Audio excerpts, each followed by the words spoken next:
Hey YouTube, welcome back.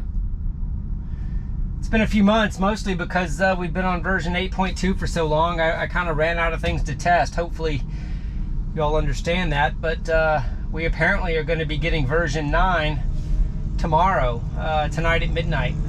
We'll see how that goes. But in preparation for that, I kind of wanted to get my cameras working and do one last kind of test drive on 8.2 just to kind of recalibrate where it is right now. So I had a fresh memory of all the use cases that hopefully tomorrow we can run through. So I've got a route here to Memorial Park. I've done it before. I'm going to change it up a little bit and use a little bit of highway and back streets on this demo run. I'll have to disengage it at one point to modify the route because it wants to stick on the 6-lane highway a little bit more than I want the scenario to. But let's see how it goes. So basically I've got a right out here on Roosevelt. This is the same street I sometimes do the unprotected left, so this will be a protected, unprotected right turn, and then we'll proceed and see how it goes. It's 8:45 in the morning here, so we got a little bit of rush hour traffic. And this is that unprotected left-looking left here. It's stopped pretty far back and it's creeping forward for visibility, so it can't see right now. It needs to creep way forward. Okay, I'm starting to see in view and it's not clear. Okay, it's probably clear in the right lane if it wants to go. Okay, it stopped aggressively for a car in the middle lane, and it stopped aggressively again for a car in the middle lane. And now I'm going to let it go. There's a car behind me. So that car that just passed was in the middle lane, and it could have very easily hugged in the right lane. But that is not expected behavior. That wouldn't make anyone happy.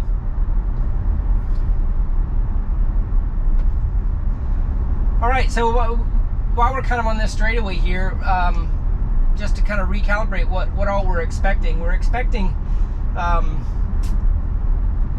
FSD Beta version 9, which we've been talking about, gosh, for about 4 months now, maybe even longer than that. Pre-Christmas, I guess, we've been hearing about it.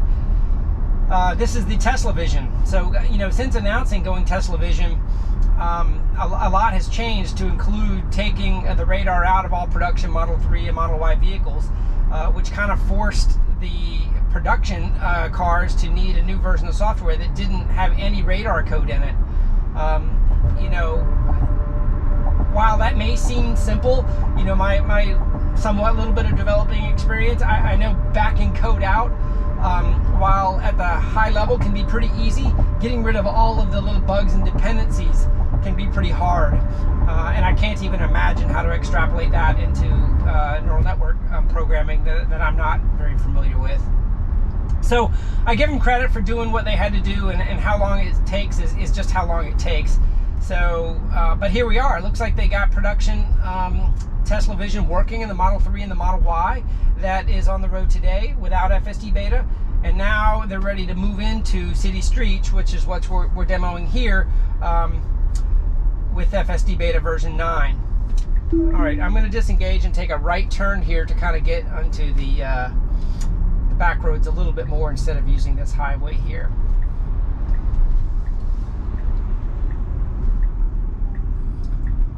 And as soon as the route remaps, I'll re-engage.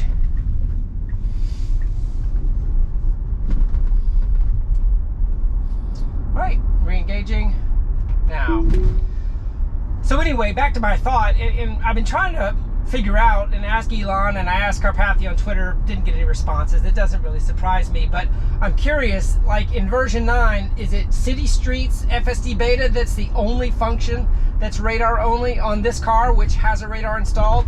Smart Summon, Navigator, Autopilot, I'm guessing are still going to use radar, just like all other Model 3 and Model Y cars today with a radar. Apparently it's still using it's still using the radar where applicable. There's probably some shadow mode going on. There's probably a lot of other kind of, you know, waiting until vision is better or as good as radar before cutting the code over. But who knows? We have one user on the FSD Beta tester group that we know has a no radar vehicle, so maybe we'll have a little bit of data to compare to see if there's any differences through videos or conversation. But that's one of the big things I'm curious about, especially because, okay, we got a left turn, green arrow, protected left turn, waited, and just proceeded nicely there. Okay, we got some pedestrians up here on the right. Let's keep a close eye on this. He's not using a crosswalk. They're marked here, and he backed up a little bit, so he's not going any longer. A little bit of school in session here with kids being dropped off.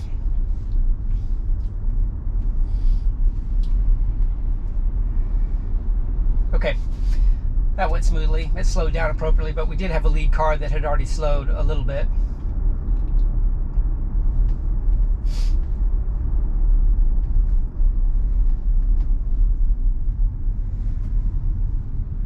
All right, and the re-acceleration there after slowing is still a little uncomfortably slow for me. I'm not sure if that's something vision will fix. Okay, here it's creeping over into the parking lines that you can see there. So it was not honoring those parking lines as a lane. It creeped back over to honor the left line a little bit, but it definitely, with no cars in those parking lines, it was using that as available lane. Okay, it needs to proceed straight here. It did choose the correct lane and is stopping. So the point I was trying to make before, as we proceed through this double layer stoplights here, 1, 2, sometimes this confuses it a little bit, but it didn't confuse it that time at all. A little bit of construction, and we're going straight here. Construction's identified appropriately. I'm really curious on the merge between full self-driving beta and Navigate on Autopilot on the highway. That on-ramp to NOA merge is kind of where the code hands itself off. If vision is enabled for FSD Beta, but is not enabled for Navigate on Autopilot on highways for this car with a radar, I'm curious if there'll be a little bit of stutterness there or depth perception differences. So where the code, if there are differences, where the code hands off to the other modules might be a boundary area to look for. Anyway, that'll be one of the things I'm hopefully going to test. Okay, here we're on a 2-lane road. You can see divided highway, but we have parking on the sides of the streets. It's not necessarily narrow, but there are no lines. This is just allowed parking on the right.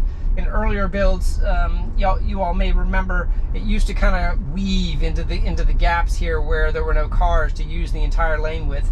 They fixed that very slow deceleration and re-acceleration there. Back to, yeah. There was nobody behind me. So I let that go, but that is normally a scenario. If I had a car behind me, I would have tapped the accelerator to give it that little bit of a nudge.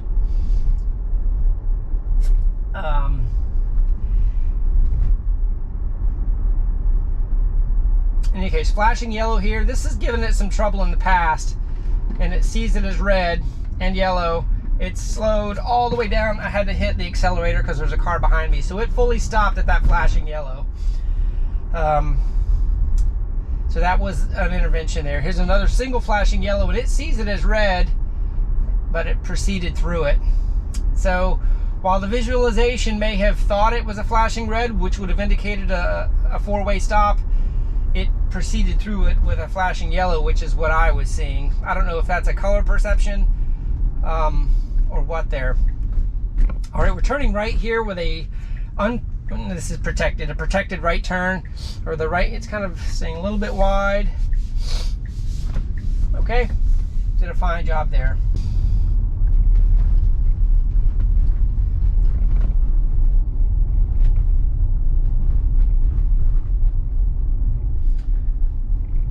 And this is a all-way stop sign. A little bit of occlusion there with the tree, but it sees it pretty clearly here.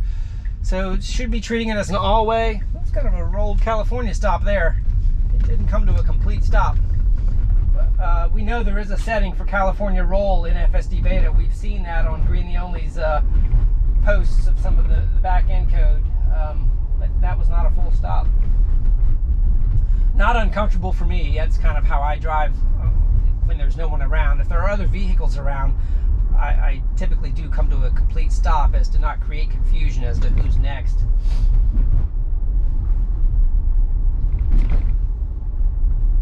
Okay, another flashing yellow up there, and I did see another flashing red on the screen. It did kind of hit the brake a little bit, so it treated it like a yellow. A couple trash cans pedestrians here on the right. Ooh, felt a little close, but it honored them.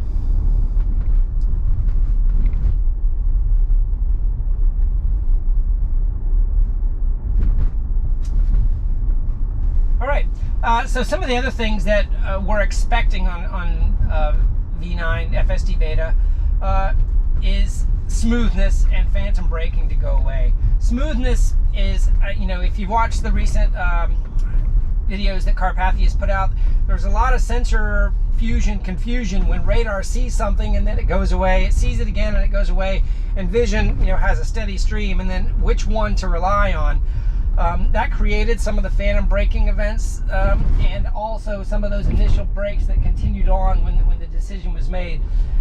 Apparently, and we've heard this from those that are testing the Alpha, that is a lot smoother. Taking radar out of the situation, those stutter steps, you can call them, a little bit of a concern there on the green light. It paused. Maybe it was being a little bit defensive with that car looking to take a right turn. And then in general, smoothness on lane detection and where other vehicles are. Those of you that have been using Navigate on autopilot for a while have seen how cars are constantly moved in the lane. Apparently, and some that have already had vision only have reported this on the highway, that it's much smoother on lane changes and reacting to its environment. So I'm looking forward to that, because that'll be a huge improvement. A few other things that Karpathy mentioned, you know, that I haven't personally experienced, at least acknowledge them, is, you know, seeing things like manhole covers that have a high radar reflection.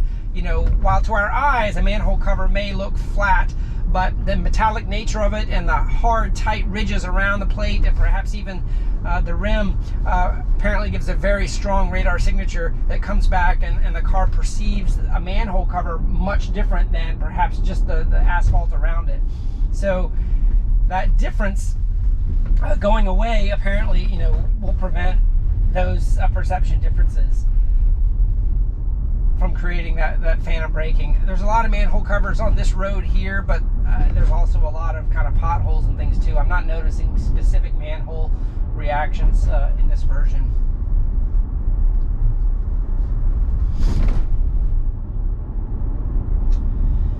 Okay, we got about 2 blocks to go, and then I'm going to turn it around and kind of head back whichever way it decides to go. I'm not necessarily sure I'm going to let it force it the same direction. If it decides to jump out on the highway, I may kind of keep it on the city streets a little bit more, because we get a little bit more interaction with pedestrians, stop signs, and other sort of things that we're trying to monitor.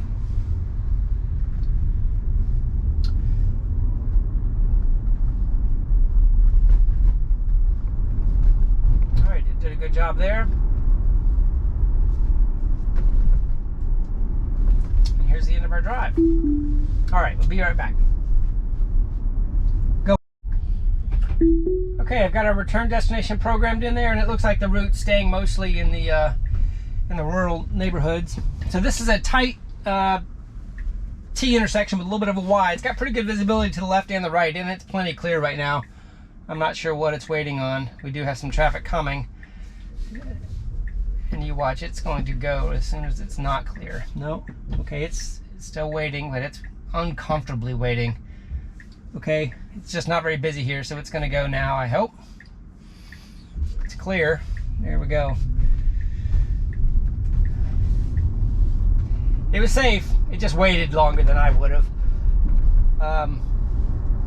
Not a big deal, I guess. But if you were gonna call it correct, I would say no.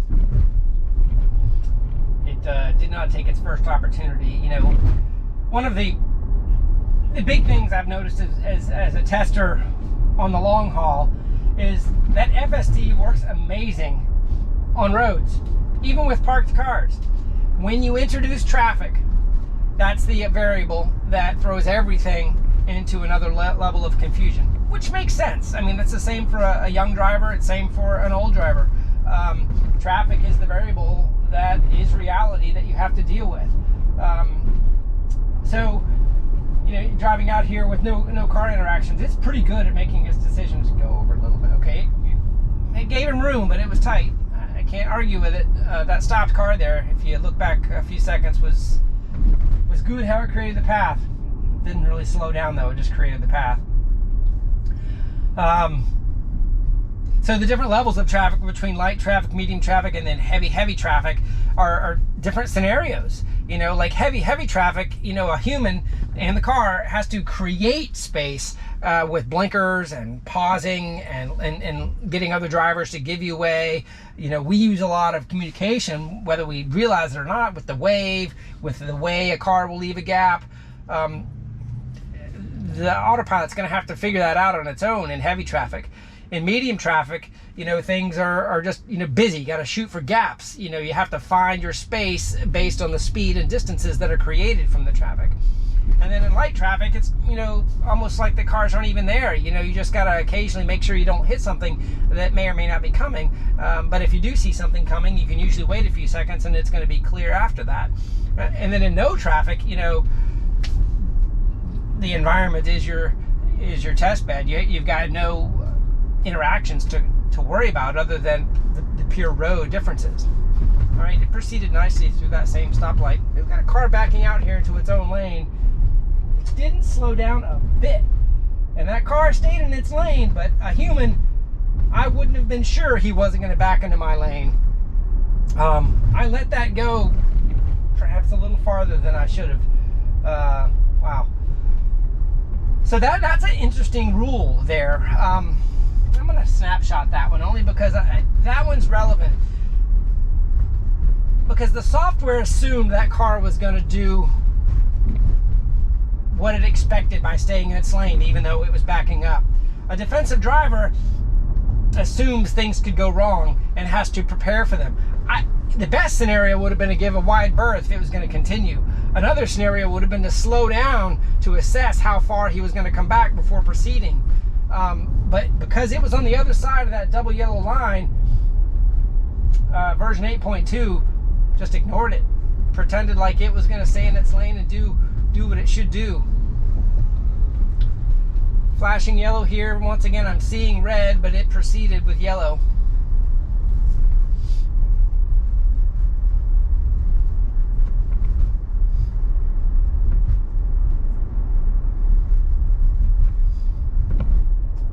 Alright, got an interesting Y intersection here with a nice sign there marking the Y intersection. It did use the blinker. It's turning hard right here. He's got 1, 2, 3, 4. This is a 5-way. I think I had a little too much friction on the wheel there. That was my fault.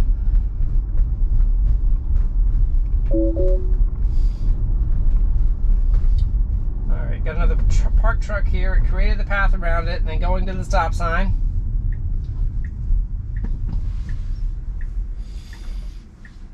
Can't quite see. This is definitely an obstructed left turn from the B pillar. I'm having to lean way forward. Okay, it's clear.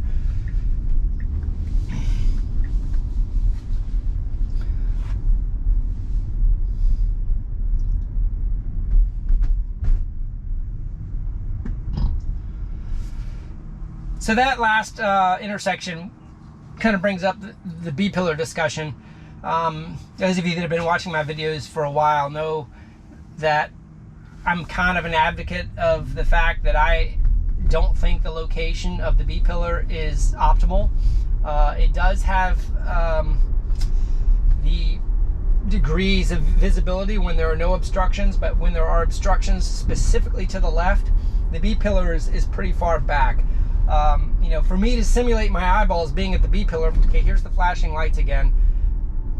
And it flashes red and it stopped all the way. Okay, I pressed the accelerator there to proceed. Another flashing yellow here.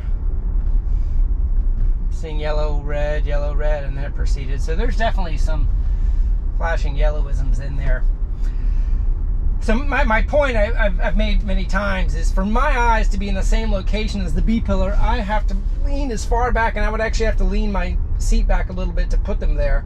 With an obstruction over here to the left, as a human, I lean forward to get that extra degree or two from my perspective moving forward to see further down to the left. The car can't do that with the B pillar. Its only opportunity to do that is to creep. And creeping is fine as long as the construction of the road, okay, we've got a nice truck cone marking scenario crossing a double yellow line. Looks like the Tesla's, okay, I took over there because it followed that car when in reality those other cars coming the other way had the right of way, and I wanted to get back over as soon as I could. I perhaps should have intervened sooner there. So my point in talking about the B-pillar is only to say that for the camera locations to be optimal, while the B-pillar is a fine left and right location on the highway for lane changes, it's great actually because there are no obstructions. I feel there needs to either be an additional camera up in the headlight realm, which is much farther forward than the human's eyes are to look left and right, or perhaps added in the repeater area, which is up by the wheel well, which is still further forward than my eyes can go, which would be superhuman, to use Elon's terms again from perspective. But with the only cameras that can look 90 degrees left and right in the B-pillar being so far aft, it is a situation that creates some scenarios in the city streets modes, which is what I'm testing here, where it has to creep. And I'll say in 90% of the situations, creeping will work.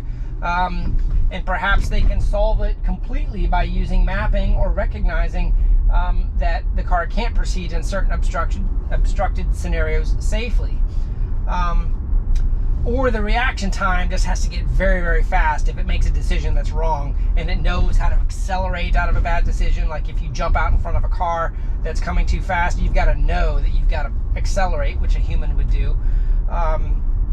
Or even in some scenarios with too much creeping, to use reverse to back up a little bit, which I've never seen the car do, and I don't think it has the logic to do at this point. Anyway, those are the scenarios I've thought through with regards to B-pillar and obstructed left turns, and how to use the current camera location to get to the end game, which is complete autonomy. But you know, Tesla updates its hardware all the time. You know, it improves it. There's just no way we're going to use cameras that have been available for 10 years in 10 years from now. It wouldn't make sense. So higher resolution is going to come, and perhaps even better locations will come. If at some point they get to adding another camera location on future cars, then you get into a backwards compatibility scenario where cars that have been sold with the promise of full self-driving may never have the full capability. That was a protected left turn with an arrow. But we'll cross that bridge when we get there. That's not necessarily where we'll end up. But we shall see. We shall see. Okay, getting ready to cross the drawbridge. There's a couple interactions there on the drawbridge that have created a little bit of confusion for the car in the past. A couple cyclists on the other side. I know I have a lot of requests for testing how the car acts around cyclists. Let's see if we can get some scenarios here. Okay, the drawbridge is down today. There are no boats coming, so it's just essentially a green light. It does have a lot of barricades and things that kind of do get misinterpreted on the visualization sometimes. They got some stoplights that are not lit, some stoplights there.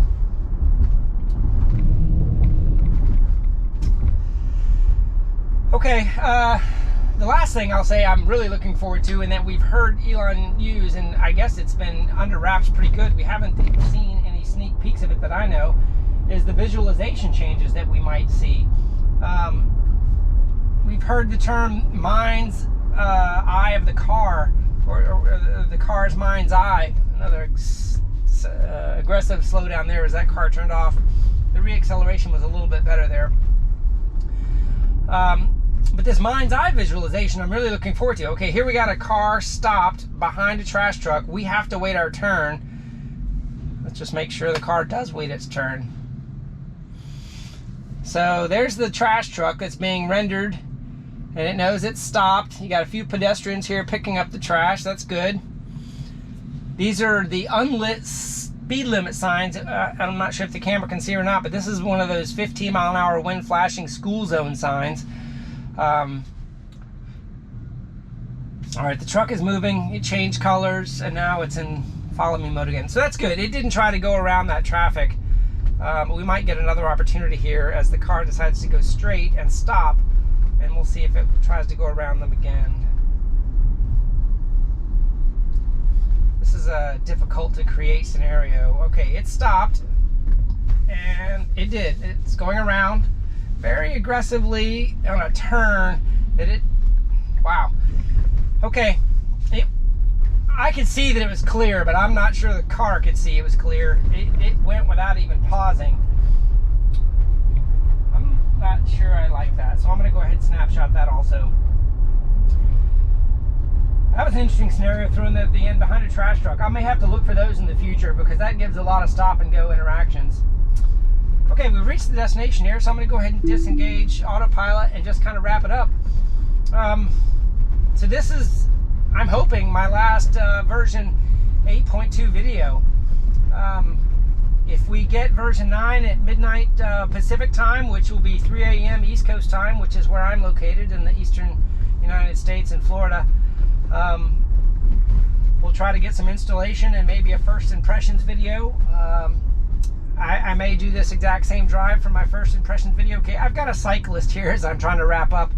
I don't have a route, so I'm not going to engage autopilot, but you can definitely see that was perhaps a missed opportunity, not getting that on film with a autopilot driving. So hopefully we'll get a first impressions video out, and then we'll start looking at some more complex scenarios in a repeat test environment, perhaps some unprotected left turns, perhaps some more specific city streets environments that we saw today were a little bit difficult. Those flashing yellow lights, I'm looking forward to seeing if that is any improved, and some of the smoothness and jerkiness around acceleration behind turning vehicles and other things like that. I did put a tweet out yesterday asking a lot of people on Twitter what they wanted to see. And again, I look for that feedback in the comments here with this video today. If you got any great ideas or want to put something in my head as I'm out here driving that I'll remember, this is your opportunity to do that. Leave comments if you think this is valuable, and the things you want to see. Hopefully we'll be talking again tomorrow. Until then, have a great day. GoPro, stop recording.